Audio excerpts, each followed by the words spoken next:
সংবিধানের সংশোধন কমিটিতে জামায়াতের অপেক্ষায় সরকারি দল বিএনপি।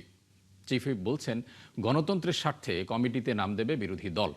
এদিকে জামায়াতের সাফ জবাব, সংবিধান সংস্কার পরিষদ ছাড়া কোনো কমিটিতে যোগ দেবে না তারা। একজন বিশ্লেষক মনে করেন, নির্বাচনের আগে একমত হয়ে এখন ভিন্ন পথে হাঁটা বিএনপির এক ধরনের কূটকৌশল। ফরহাদ ইবনে মালিকের প্রতিবেদন।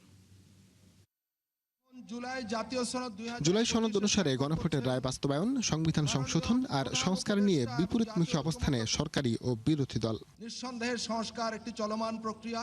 জুলাই আদেশ অনুযায়ী শুরুতেই সংবিধান সংস্কার পরিষদের শপথ নেয়নি বিএনপি।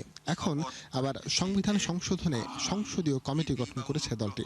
সংবিধান সংশোধন সম্পর্কিত বিশেষ কমিটি, যেখানে সরকারি দলের 7, বিরোধী দলের 5, অন্যান্য দলের 1 জন করে এবং স্বতন্ত্র 1 জন সদস্য নিয়ে 18 সদস্যের এই কমিটি করার কথা রয়েছে। বিরোধী দল থেকে 5 জন। যদিও বিরোধী দল এই কমিটিতে যাবার বিষয়ে সরাসরি বিরোধিতা করেছে। আপনি বলছেন যে সংস্কার পরিষদের কাজ সংশোধন কমিটি দিয়ে করবেন।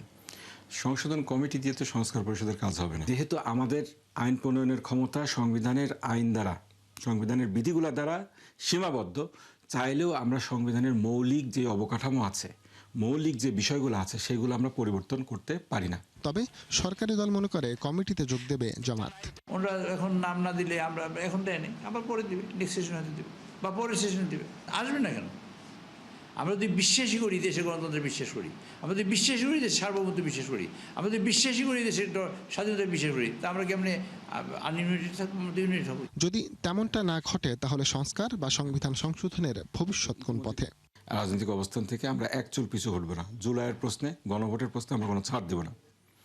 আপনারা বিকল্প পদ্ধতিটা বাস্তবায়ন করতে চান, ফাইন করেন। আমাদের জন্য কেন অপেক্ষা করবেন আপনারা? আমাদের জন্য তো অপেক্ষা করার কোনো দরকার নেই। আমাদের অবস্থান ক্লিয়ার, আমরা সুস্পষ্ট বলে দিয়েছি এই কমিটিতে আমরা যাব না। এখন আপনারা এই কমিটি নিয়ে কী করবেন জনগণকে দেখান, আমরাও দেখব, জনগণও দেখবে। আপনারা যদি জুলাইয়ের সনদ পরিপূর্ণরূপে বাস্তবায়ন করেন, আমাদের তো কোনো কথা থাকতে পারে না। তবে রাজনীতি বিজ্ঞানের এই শিক্ষক মনে করেন, সংস্কার নিয়ে বিএনপির অবস্থান প্রশ্নবিদ্ধ। এর ফলে ভবিষ্যতে রাজনীতিতে সংঘাত বাড়তে পারে।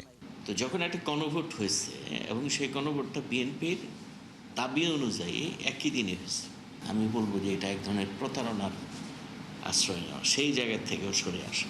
এই কমিটি করার অর্থ হচ্ছে সে তার মতো করে তার রাজনৈতিক ইচ্ছাটা চাপায় দিতে চায়। খুব বেশি আমরা আশাবাদী না সংস্কার নিয়ে। এখন আর এই পরিস্থিতিতে খুব বেশি আশাবাদী হওয়ার সুযোগ নাই। এজন্য বড় কর্মসূচি না দিয়ে সব দলকে আবারও আলোচনায় বসার আহ্বান এই বিশেষজ্ঞের।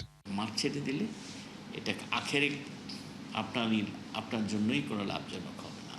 ফরহাদ ইবনে মালিক, 71, ঢাকা।